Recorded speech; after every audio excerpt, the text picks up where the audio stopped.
Boa tarde a todos. Vocês estão me ouvindo? Eu sou a Paula, sou diretora substituta do Núcleo de Ciências Biomédicas do Instituto Adolfo Lutz, tá? Da unidade aqui de Presidente Prudente. Vou estar falando um pouquinho para vocês de como faz o cadastro no GAL e o envio de amostras, tá? Então, no site do Lutz tem algumas informações. Quando vocês entrarem já diretamente no site, já vai aparecer sobre o Monkeypox, ali tem algumas orientações básicas de informação de como faz o cadastro, tá? Então, os tipos de materiais mais recomendados são os fluidos das lesões, que são aqueles que vocês vão coletar com o suave da lesão de pele, ou uma lesão seca, que é de crostra, né? Mas, normalmente, o melhor mesmo, que tem mais material biológico, ainda é o fluido, tá? Esse suave que vocês fazem dessa lesão. Normalmente tem mais DNA, mais material que consegue uma resposta melhor no teste do PCR. Então, se vocês tiverem a lesão com material fluido, é o mais recomendado e é o que responde melhor ao teste, tá? Então, a gente dá preferência para esse tipo de lesão, para fazer a coleta. E, juntamente com o cadastro do GAL, então, vocês vão cadastrar no GAL, como suave de lesão de pele, ou a lesão de crostra, vão selecionar o material ali. O agravo, que vocês vão colocar, depois eu vou mostrar na tela ali como que faz, é varíola, e a pesquisa monkeypox vírus, tá? E, de acordo com esse alerta epidemiológico do monkeypox, né, e conforme já foi falado também anteriormente, vocês vão dar preferência para fazer a coleta com fluido, e é o suave sintético que é utilizado na coleta, suave de rayon, mesmo que vocês já estão utilizando para fazer a coleta do COVID, tá? Não é recomendado suave de algodão, porque ele interfere na reação do RT-PCR, sempre é da preferência para suave sintético, que ele não vai interferir, tá? Não colocar nenhum conservante, não coletar com soro fisiológico. Como é um material, às vezes, escasso, às vezes essa lesão não tem tanta secreção, então tem que ser uma coleta muito bem feita, é uma coleta dolorida para o paciente, a gente tem que procurar coletar o máximo de material possível, para a gente ter um material, uma quantidade de DNA suficiente para amplificar na reação. Então, é muito importante que essa coleta seja bem feita, né, para a gente conseguir ter uma boa resposta no diagnóstico, tá?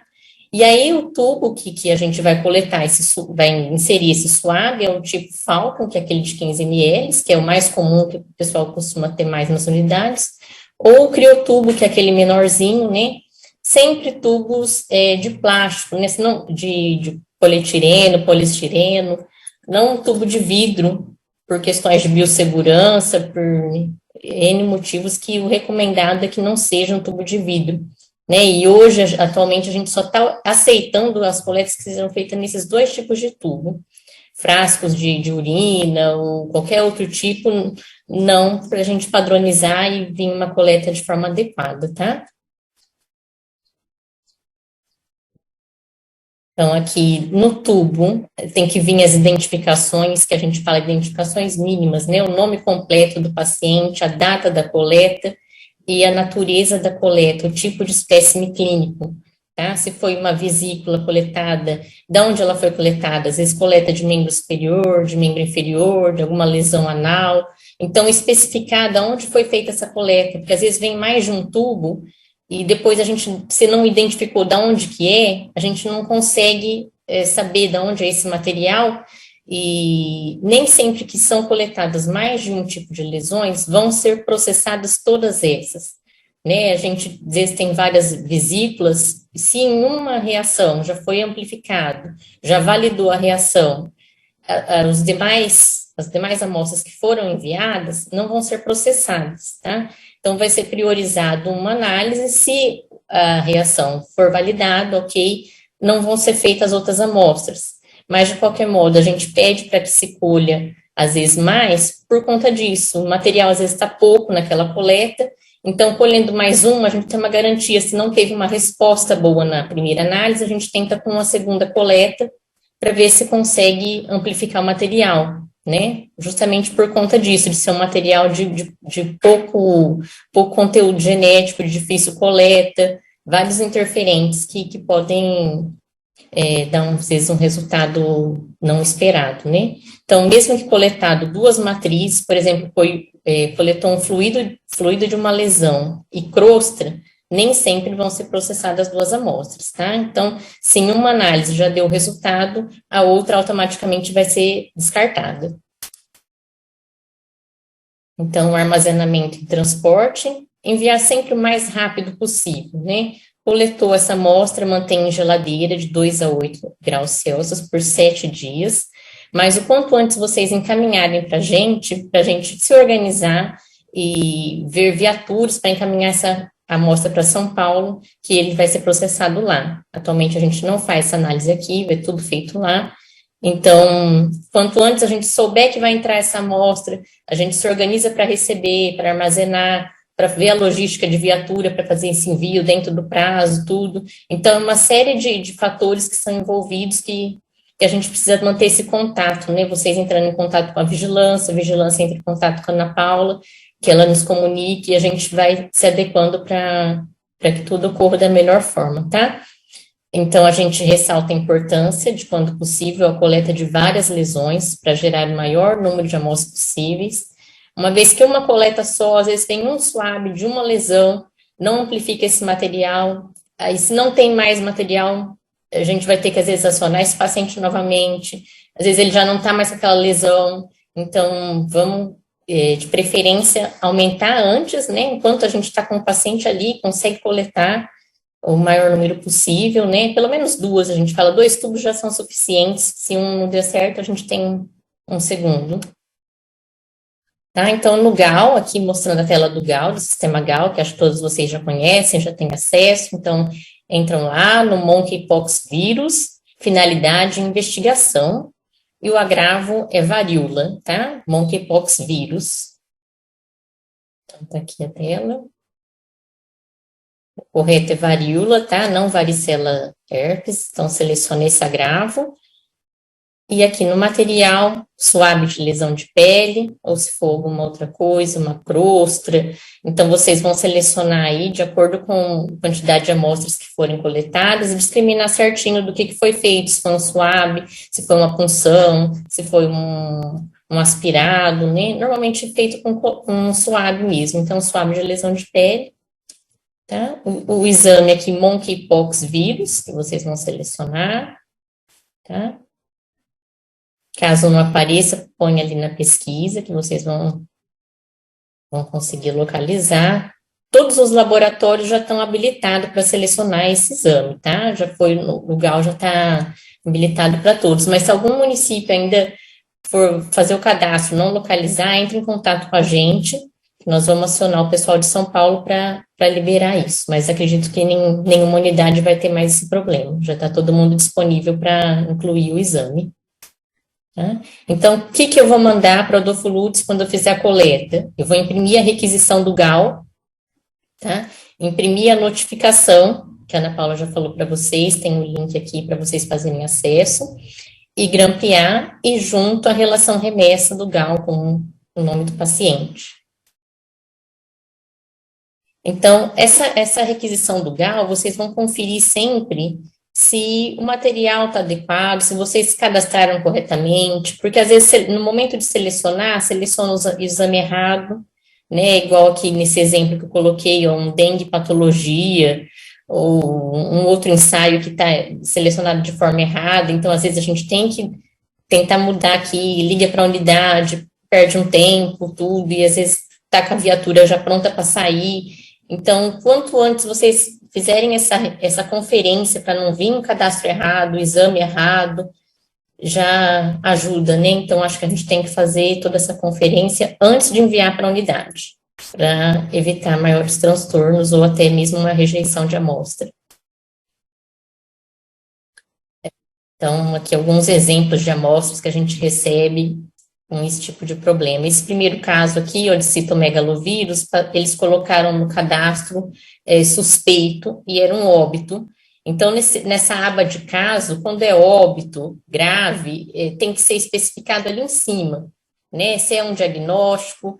Então, se é um caso de óbito, ele não é mais um suspeito, ele é um óbito. Então, tomar atenção nessas informações. Todas as informações que vocês preenchem são muito importantes para a gente direcionar o exame, né?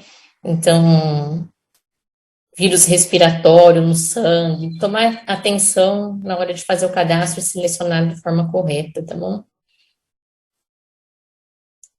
Então, durante esse exemplo aqui, ó, foi de um paciente que a gente recebeu dois tubos do mesmo paciente, tá? Um que foi coletado de suave e outro que foi coletado de crostas. Porém, não veio identificado no cadastro como suave de lesão de pele, as duas não foi cadastrado como crosta, e a gente viu que tinha o segundo frasquinho, não era suave, eram crostas. Então, de repente, chega esse material para São Paulo, vai ser descartado uma amostra, porque, teoricamente, seriam dois cadastros iguais. Então, sempre se atentar a colocar realmente aquilo que foi coletado. E se as amostras foram coletadas no mesmo dia, não é primeira e segunda amostra de lesão de pele, né? Elas vão ser primeira amostra. Você vai diferenciar da onde ela foi localizada. Então, se é uma amostra de pele de membro superior e de membro inferior, as duas vão ser primeira amostra. A segunda amostra, normalmente, é uma recoleta que é feita ou um material diferente, tá? Agora, aqui nesse caso, ela identificou como se fossem dois suaves de pele, não era. Um era suave de pele, o outro era uma crosta. Então, se atentar também nesse material, no momento de fazer o cadastro, né? Porque depois a gente não consegue identificar. Então, hoje o resultado está sendo liberado em torno de 48 horas após o recebimento em São Paulo, tá? Mas a gente não tem fluxo diário para São Paulo. A gente tem um fluxo, hoje em dia, pré-estabelecido de quinta-feira, mas dependendo da demanda, hoje no momento como nós estamos, inclusive, sem kits para Covid, a gente está, às vezes, fazendo 2 viagens até São Paulo, e quando entra uma varíola, a gente tenta também priorizar para já fazer uma viatura e encaminhar o quanto antes essa amostra para lá.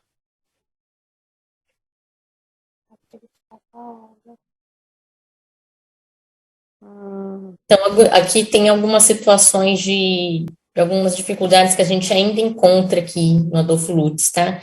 Que são tubos sem identificação, tubos com etiquetas duplicadas, com nomes diferentes, que às vezes vem em contato com o gelo e aí apaga a identificação, etiquetas ilegíveis, né? É bem básico isso, mas a gente acontece com frequência. Então, tomar esse cuidado de vocês fazerem sempre essa identificação nos tubos de forma adequada, tá?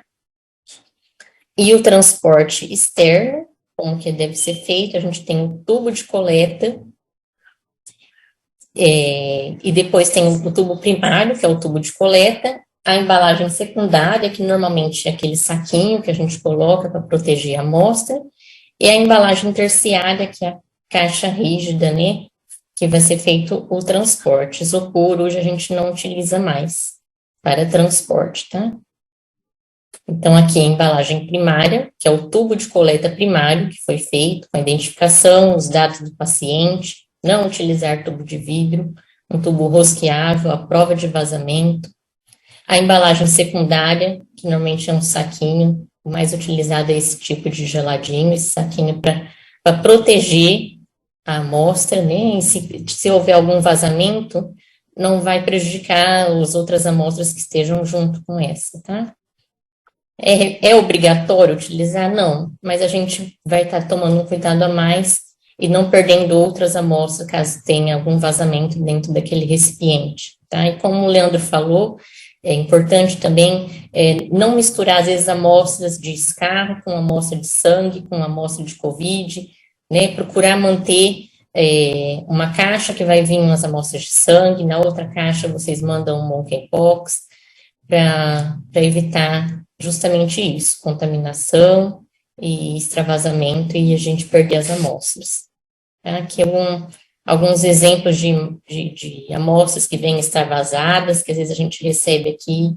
Então, tomar mais cuidado de fechar bem o pote, o tubo, o frasco que for enviar, né, vir bem acomodado dentro das caixas para evitar extravasamento. Então, essa caixa aqui, o ideal é uma caixa lavável, tá? Que a cada vez que a gente faz o transporte, ela seja higienizada com álcool 70, né? E fazer o transporte de maneira adequada. Então, aqui um preparo de caixa, como que a gente faz? Normalmente, procurar escorar os tubos para eles não virem chacoalhando dentro da caixa, às vezes chega tudo virado. Então, acomodar de uma forma que eles fiquem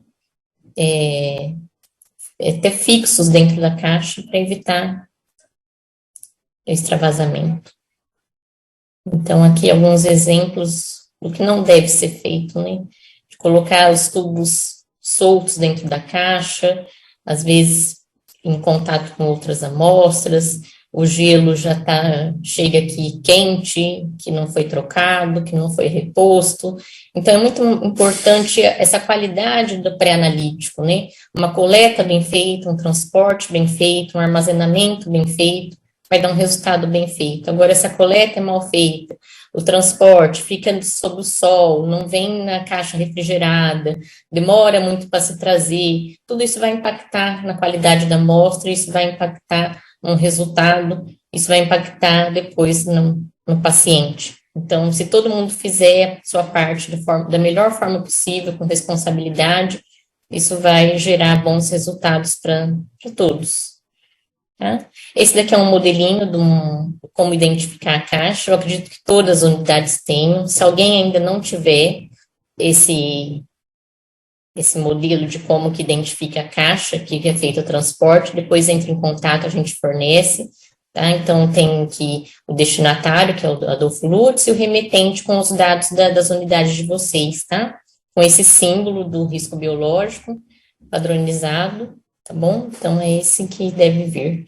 E, juntamente com a identificação da caixa, a declaração de conteúdo. Essa declaração de conteúdo é uma identificação que deve ficar com o motorista, né, que é um documento que ele tem, no qual ele está constando o que ele está transportando, quantos tubos, né, para onde ele está indo, a título de fiscalização de trânsito de rodoviário, tá?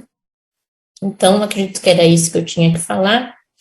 Tem também a parte a respeito do tubo, por que a gente não coloca em tubo de vidro? Além de ser um pérfuro cortante, tem um risco de contaminação, de se cortar. Muitas amostras são depois armazenadas, criopreservadas num freezer menos 70 para armazenamento biológico, né, uma criopreservação. E esses tubos de vidro, eles não resistem a essas temperaturas baixas. Então, muitas vezes chega em tubo de vidro e a gente não detecta isso na recepção, porque no meio de muitas amostras, às vezes alguma unidade manda, e a gente vai perceber quando está armazenado no freezer que estourou as amostras lá dentro por conta disso, de um tubo de coleta de vidro que não é o adequado, não é o recomendado. Então, se atentar aos tubos de coleta de sangue também, que seja feito um tubo de poliestireno ou de plástico, além de ser menos arriscado, ser um pérfuro cortante, ele aguenta temperaturas que sem para criopreservação também. Tá? Então, aqui tem os nossos contatos, o meu, o da Dina, que é a diretora de núcleo, a Marisa, diretora da unidade, e o Cleilson, que é o diretor do NTO. Tá? Se vocês precisarem de alguma informação, de alguma dúvida de cadastro, de envio de amostras, a gente está à disposição para esclarecer. Muito obrigada.